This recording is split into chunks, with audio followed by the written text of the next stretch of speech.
জাতীয় নির্বাচনের প্রস্তুতি নিয়ে আলোচনা করতে প্রায় ২ বছর পর নির্বাচন কমিশনে British high commissioner Sarah Cook বেলা 11:30টার দিকে রাজধানীর আগারগাঁওয়ে ইসি সচিবালয়ে আসেন। তিনি বৈঠক করেন প্রধান নির্বাচন কমিশনের সঙ্গে। প্রায় ১ ঘণ্টা বৈঠকের পর গণমাধ্যমের সঙ্গে কথা বলেন সিইসি ও British high commissioner. Sarah Cook বলেন, বাংলাদেশের সুষ্ঠু, নিরপেক্ষ ও অংশগ্রহণমূলক নির্বাচন দেখতে চায় যুক্তরাজ্য।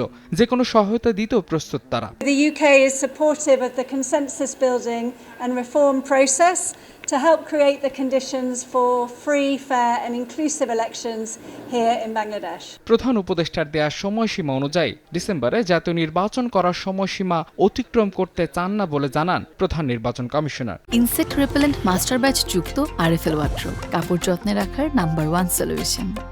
যেহেতু একটা টাইমলাইন আছে আর্লিয়েস্ট ইন ডিসেম্বর, সেটাকে মাথায় রেখে আমাদের প্রস্তুতি আমরা যাতে নিয়ে যাচ্ছি, যাতে ডিসেম্বরে ইলেকশন হলে তো সে অক্টোবরে শিডিউল ঘোষণা করতে হবে। তো আমরা যাতে ওই টাইমলাইনটা মিস না করি সেভাবে প্রস্তুতি নিচ্ছে, এটা আমি তাদেরকে বুঝিয়েছি, তারা খুব অ্যাপ্রিশিয়েট করেছে। নির্বাচন পর্যবেক্ষকদের প্রশিক্ষণ নিয়ে যুক্তরাজ্যের সহায়তা চাওয়ার কথা জানান সিইসি। মাহাদ ইসলাম ধ্রুব, সময় সংবাদ, ঢাকা।